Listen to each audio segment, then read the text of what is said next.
그러나 주님께서 그들을 징계하실 때 주님의 백성이 환난 가운데서 주님을 간절히 찾았습니다.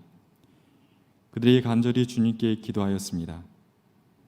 마치 임신한 여인이 해산할 때가 닥쳐와서 고통 때문에 몸부림치며 소리 지르듯이 주님, 우리도 주님 앞에서 그렇게 괴로워하였습니다. 우리가 임신하여 산고를 치렀어도 아무것도 낳지 못하였습니다. 우리는 이 땅의 구원을 베풀지 못하였고 이 땅에서 살 주민을 낳지도 못하였습니다. 그러나 주님의 백성들 가운데서 죽은 사람들이 다시 살아날 것이며 그들의 시체가 다시 일어날 것입니다. 무덤 속에서 잠자던 사람들이 깨어나서 즐겁게 소리칠 것입니다. 주님의 이슬은 생기를 불어넣는 이슬이므로 이슬을 머금은 땅이 오래전에 죽은 사람들을 다시 내놓을 것입니다. 땅이 죽은 자들을 다시 내놓을 것입니다. 이는 하나님의 말씀입니다. 어두운 세상에 빛으로 오시는 주님의 은총이 오늘 예배 자리에 있는 우리 모두와 함께 하시기를 간절히 소망합니다. 우리 가운데 어느 누구도 경험해 보지 못한 그런 일들을 겪으면서 저는 새삼스럽게 악조건 속에서도 끈질기게 살아가는 사람들을 생각하며 인간 삶의 위대함을 떠올리게 되었습니다.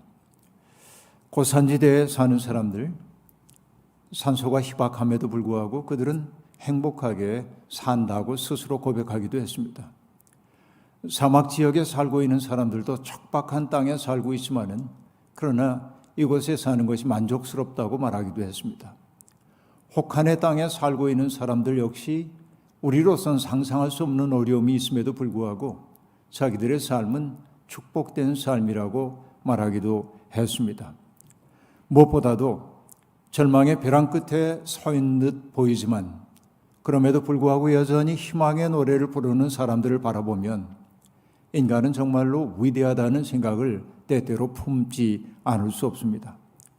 무엇보다도 이 혹한의 추위 속에서 야외에 설치된 임시 진료소에서 온종일 수고하시는 그분들, 선별진료소에서 일하고 있는 그분들의 아름다운 수고에 대해서 기억하며 참 고마운 마음을 표하고 싶은 생각이 듭니다.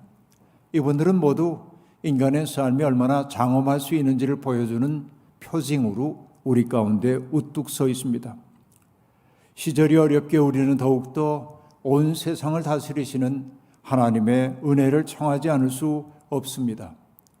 수렁에 빠져들고 있는 사람들을 건져 올려 반석 위에 세워주시는 하나님, 지붕 위에 한 마리 외로운 새와 같은 처지에 있는 사람들 곁에 머물며 그들의 이야기에 귀를 기울여 주시는 하나님, 땅의 기초가 송두리째 흔들리고 있을 때 의인들을 굳건히 붙들어 주시는 그 하나님이 우리와 함께 계시다고 우리는 분명히 믿을 수 있습니다. 이사야 선지자는 하나님의 뜻을 등지고 살아가는 이스라엘 백성들을 준엄하게 꾸짖어 그들이 하나님께로 돌아오도록 길을 만들고 있지만 동시에 극심한 어려움 때문에 낙심하고 있는 사람들을 하나님이 어떤 계획을 가지고 돕고 계신지를 얘기하기도 했습니다. 그는 두려움에 짓눌려 숨소리조차 내지 못하는 사람들이 기쁨과 감사의 노래를 부를 날이 다가오고 있다며 이렇게 말하고 있습니다. 우리의 성은 견고하다. 주님께서 친히 성벽과 방어벽이 되셔서 우리를 구원하셨다. 성문들을 열어라. 믿음을 지키는 의로운 나라가 들어오게 하여라 라고 말합니다. 여기 우리들이 보면 들어오게 하여라 라고 하는 명령어도 있지만은 주께서 우리를 구원하셨다라고 하는 완료 형태가 사용되고 있음을 알 수 있습니다. 아직 실현되지 않은 미래이지만은 하나님의 확실성에 의지하여서 마치 그 일이 이루어진 것처럼 이야기하고 있습니다. 그렇습니다. 하나님이 하시는 이 일을 누가 헤아릴 수 있겠습니까? 하나님이 하시는 일을 깊이 궁구한 히브리의 지혜자들의 고백은 한결같습니다. 욥기 9장에서 욥은 말합니다. 우리가 측량할 수 없는 큰 일을 하시며 우리가 헤아릴 수 없는 기이한 일을 행하시는 분이시다. 하나님이 내 곁에 지나가신다 해도 볼 수 없으며 내 앞에서 걸으신다 해도 알 수 없다. 하나님의 그 신묘막측한 역사하심을 욥은 그렇게 노래하고 있었던 것입니다. 시편 77편의 시인도 같은 고백을 하고 있습니다.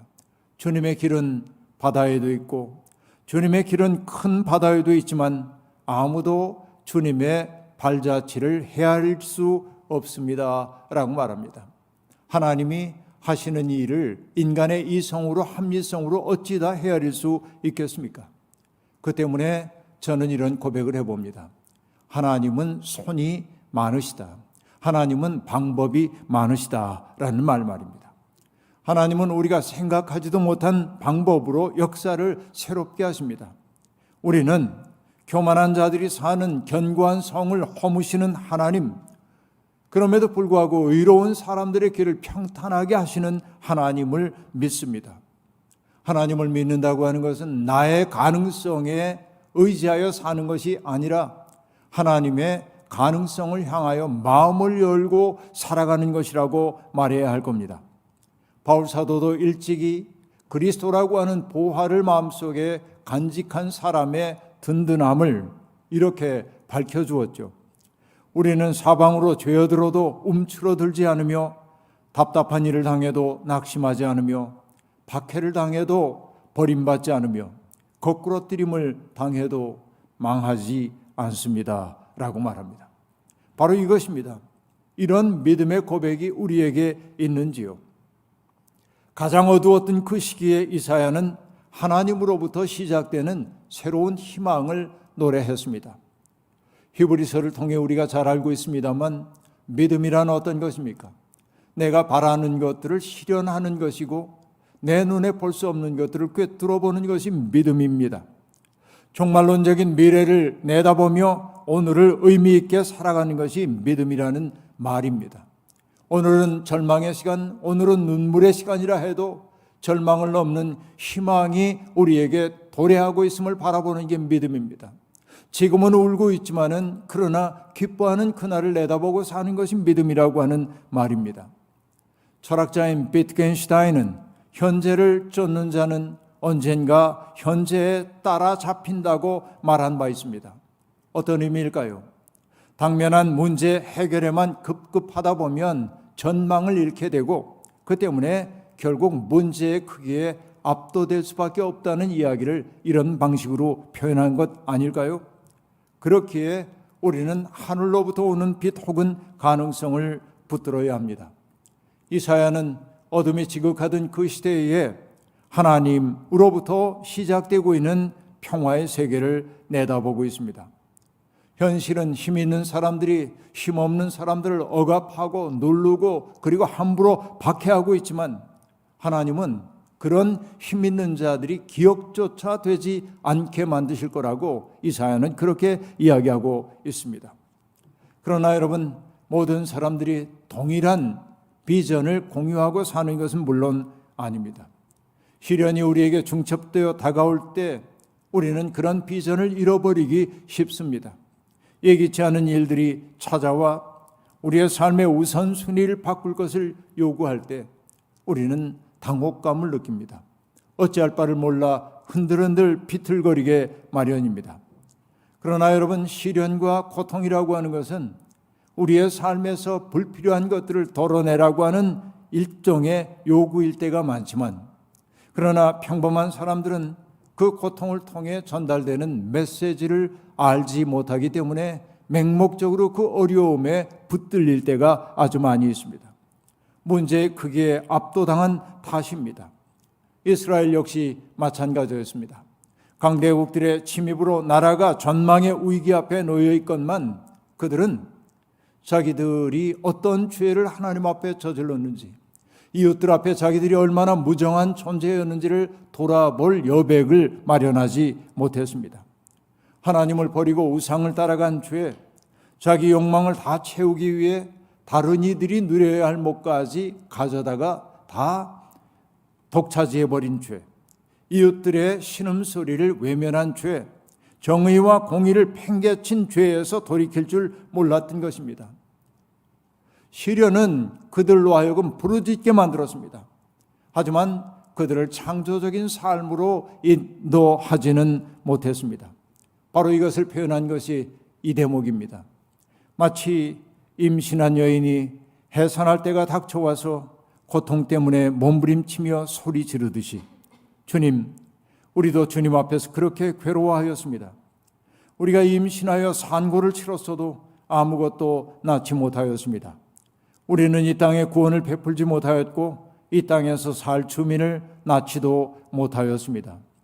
얼마나 절절한 고백입니까? 산고를 치르고 있으면서도 아이를 낳지 못하는 기가 막힌 상황입니다. 우리도 그런 것 아닌지요? 오늘 코로나19라고 하는 전대미문의 위기에 직면하고도 정치인들은 여전히 정쟁에만 몰두하고 있고 언론은 그 갈등을 증폭하는 일에만 열중하고 종교인들은 냉소와 비아냥과 혐오의 말들을 쏟아내므로 사회를 어지럽히고 있습니다. 죄악계층들의 신음소리에 귀를 기울이지 않고 있습니다. 바로 이 현실이 산고를 겪으면서도 아이를 낳지 못하는 무능력 아닙니까? 바로 이것이 이사야의 현실이지만 바로 오늘 우리의 현실이기도 합니다. 산업재해를 줄이기 위한 노력은 소홀히 하면서 경제 대국이라고 자화자찬하는 일은 얼마나 낯간지러운 일인지요. 여러분, 우리나라가 아니 전 세계가 겪고 있는 이 혼란과 어려움이 새로운 역사를 낳기 위한 산고가 될 수 있기를 소망할 뿐입니다. 함석헌 선생님은 일찍이 인간을 대포 아래 비유한 적이 있습니다.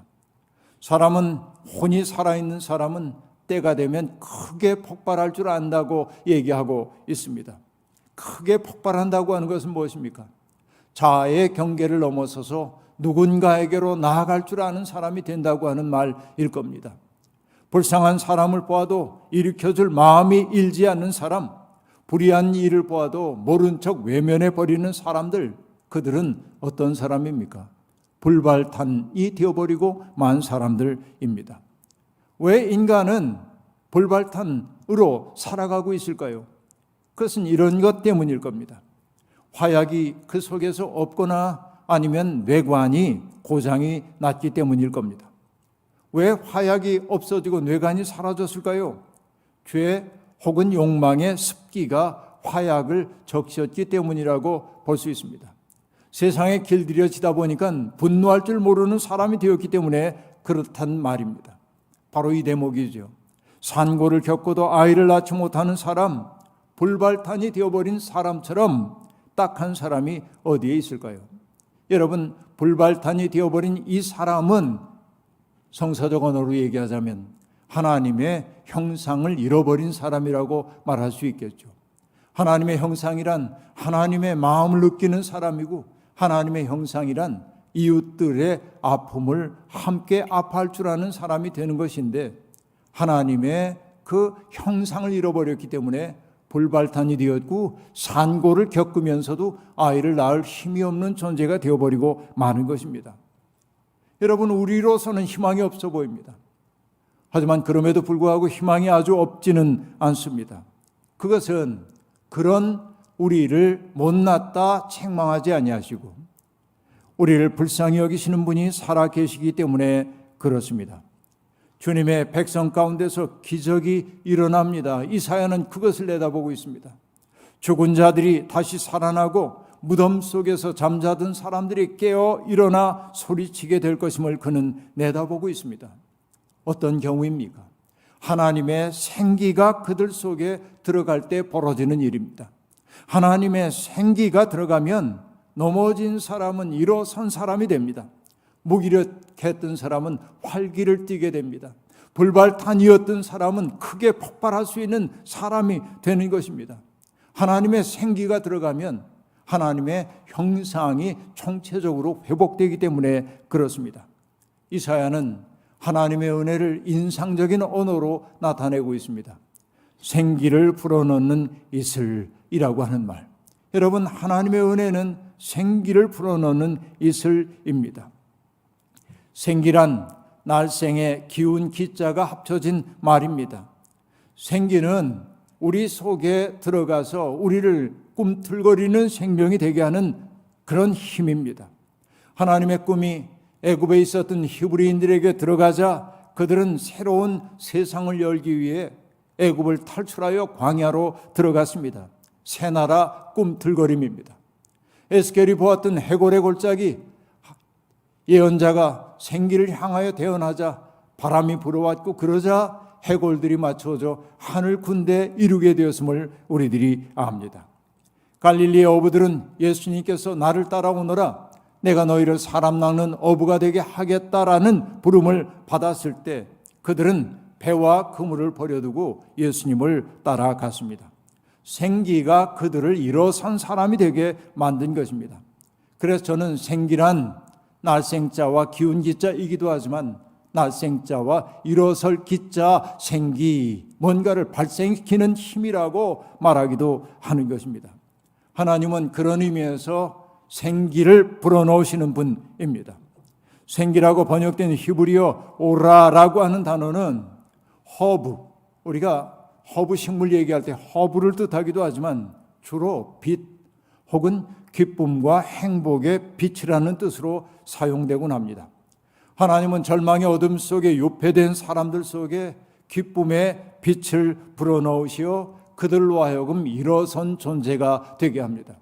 하나님의 생기가 들어온 사람은 더 이상 어둠에 유폐된 사람이 아니라고 하는 말입니다. 이사야는 앞서도 말씀드린 것처럼 생기라고 하는 말과 이슬을 연결시키고 있습니다. 보통 이슬은 덧없음을 나타낼 때 우리가 즐겨 사용하지요. 햇빛이 비치면 쓰러져 버리는 게 이슬이기 때문에 그렇습니다. 그러나 광야를 배경으로 살았던 이스라엘 사람들은 이슬이 얼마나 소중한지를 알았습니다. 욥은 자기의 생의 아름다운 순간을 돌아보며 이렇게 말합니다. 나는 뿌리가 물가로 뻗은 나무와 같고 이슬을 머금은 나무와 같다. 하나님의 은혜가 자기를 붙들고 있을 때의 삶을 이슬을 머금은 나무로 표현하고 있습니다. 욥은 또 말합니다. 자기가 사람들에게 말을 하면 그 말이 그들 위에 이슬처럼 젖어들었다라고 말하기도 합니다. 이슬은 이런 의미에서 하나님의 은혜의 상징이기도 합니다. 시편 시인은 화목한 가정의 아름다움을 헤르몬의 이슬이 시온산 위에 내림과 같구나라고 노래했습니다. 척박한 땅에 살아본 사람들은 압니다.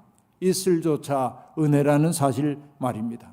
바로 이 이슬이 생기입니다. 대박을 바라는 사람들 마음에는 차지 않을지 몰라도 하나님의 은혜는 그렇게 소박하게 그리고 끈질기게 그리고 아름답게 우리에게 주어집니다. 바로 이것이 희망입니다. 생기를 주는 이슬이라고 하는 고백은 하나님의 은혜를 나타내기 위한 말입니다. 그러나 이 말은 동시에 우리에게 주어져 있는 소명이기도 합니다.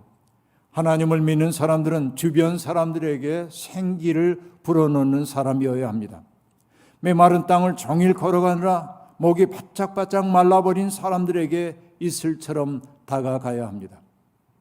자기를 긍정할 힘을 잃어버린 사람들 곁에 다가가 그의 삶이 얼마나 소중한지를 일깨워주어 그들을 넘어진 자리에서 일으키는 사람이 되어야 합니다. 그 일은 특정한 사람들, 능력 있는 사람들만 할 수 있다고 말하지 마십시오. 그 일은 바로 하나님이 우리 모두에게 주신 소명이라고 말할 수 있습니다. 아주 작은 실천이라도 시작해야 합니다. 학철부어라고 하는 말을 여러분 들어보셨는지요? 학철부어라고 하는 것, 이것은 수레바퀴 자국으로 움푹 팬 곳에 붕어 한 마리가 있는 격임을 나타내는 단어입니다. 그 붕어에게 필요한 것은 무엇입니까? 황하에 넘실거리는 물이 아닙니다. 누군가가 보태주는 한 바가지의 물만 있으면 일단 그 물고기는 살아남을 수 있지 않습니까? 오늘 우리의 주변에 학철 부어 신세인 사람들이 많이 있습니다. 우리가 전면적으로 그들의 삶을 책임지진 못한다 해도 그에게 잠시라도 생기를 불어넣는다면 그는 다시금 일어나 자기의 생을 살 수 있을 겁니다. 그렇습니다. 우리는 바로 이 일을 위해 부름받았습니다. 은혜를 주는, 생기를 주는 이슬, 여러분, 생기를 주는 이슬 하면 떠오르는 사람 있지 않습니까? 바로 예수 그리스도입니다. 학철 부어 신세인 사람들에게 다가가 마르지 않는 샘이 되어주셨고 설당이 되어주셨기 때문입니다. 사람들 속에 생기를 불어넣으셨고 그들을 일으켜 세워 하나님 나라를 꿈꾸도록 만드셨습니다. 병든 사람, 귀신 들린 사람, 삶의 무게에 짓눌렸던 사람들, 그들이 예수님과 만났을 때 그들은 새로운 세상을 꿈꾸는 일어선 사람이 되었음을 알 수 있습니다. 예수님의 생기로 인해 그들이 꿈틀거리자 폭력을 기반으로 하던 로마 제국이 흔들렸습니다. 예수님은 가진 것 많아 사람들을 일으켜 세웠을까요? 아니요. 소유가 아니라 그의 존재 자체를 통해 주님은 사람들을 일으켜 세웠습니다. 누군가를 돕기 위해서 내게 뭔가 있어야 한다고 말하지 마십시오. 우리는 나의 존재 그 자체가 누군가에게 선물이 될 수 있음을 믿어야 할 것입니다. 우리 주님이 그러셨던 것처럼 주님은 이미 이 땅에 오셨고 또 지금 우리를 통해 이 땅에 오고 계십니다. 우리 자신의 마음과 손과 발을 주님께 드릴 때 주님의 꿈이 이 땅에서 이루어지게 될 것입니다. 그리고 여러분, 해산의 수고를 다하지만 잉태하였지만은 그러나 산고를 겪으면서도 아이를 낳지 못하는 그 불모의 상황에서 벗어나게 될 겁니다. 며칠 전부터 제게 자꾸 떠오르는 찬양이 있습니다. 주님 마음 내게 주소서라는 찬양입니다. 보소서 주님, 나의 마음을 선한 것 하나 없습니다. 그러나 내 모든 것 주께 드립니다. 사랑으로 안으시고 날 새롭게 하소서. 주님 마음 내게 주소서. 내 아버지, 주님 마음 내게 주소서. 나를 향하신 주님의 뜻이 이루어지도록 주님 마음 내게 주소서. 내 마음에 선한 것 하나도 없습니다. 그럼에도 불구하고 우리의 마음을 하나님께 바치는 까닭은 사랑으로 안으시고 새롭게 해주시는 은혜를 기대하기 때문입니다. 예수님과 더불어 아름다운 세상의 꿈을 가슴에 품고 꿈틀거리는 사람, 생기 충만한 사람이 되었으면 좋겠습니다. 산고를 치르고도 아무것도 낳지 못하는 어리석은 삶에서 이제는 벗어나야 합니다. 하나님이, 주님이 우리의 꿈인 것처럼 우리 또한 주님의 꿈이라는 사실을 잊지 마시길 바랍니다. 주님은 우리를 통해 새로운 역사의 꿈을 꾸고 계시기 때문입니다. 어둠이 지극한 이때에 빛으로 오시는 주님의 사랑이 우리를 충만하게 채워주셔서 우리도 어두운 세상에 한 점 불빛이 되어 세상 사람들에게 희망을 전하는 나날이 되기를 주의 이름으로 축원합니다. 아멘. 주신 말씀 기억하며 거듭의 기도 드리겠습니다. 자비로우신 하나님, 입안이 바짝바짝 말라가는 것 같을 때 한 모금의 물은 얼마나 소중한 것인지요. 때때로 살다 보면 인생에 지쳐서 낙심되고 쓰러지고 메마른 땅을 걸어가느라 지쳐 쓰러질 때 누군가가 손 내밀어 우리를 붙잡아 일으켜주고 한 모금의 물을 마실 수 있도록 해주면 우리는 다시금 일어나 희망을 품고 우리의 순례의 여정을 계속할 수 있었습니다. 주님, 그렇습니다. 지친 우리들에게 생기를 불어넣는 이슬처럼 은혜로 다가와 주시옵소서. 주님이 그러하셨던 것처럼 우리 또한 내면에 간직한 빛을 가지고 나아가 오늘 목마른 사람들에게 한 잔 물을 나누어주는 사랑의 사람들이 되게 도와주옵소서. 하나님이 우리의 꿈이신 것처럼 우리 또한 하나님의 꿈인 것 잊지 말게 도와주시고 용기 백배하여 우리에게 주어져 있는 이 어두운 시절을 빛으로 밝히게 하옵소서. 예수님의 이름으로 기도하옵나이다. 아멘.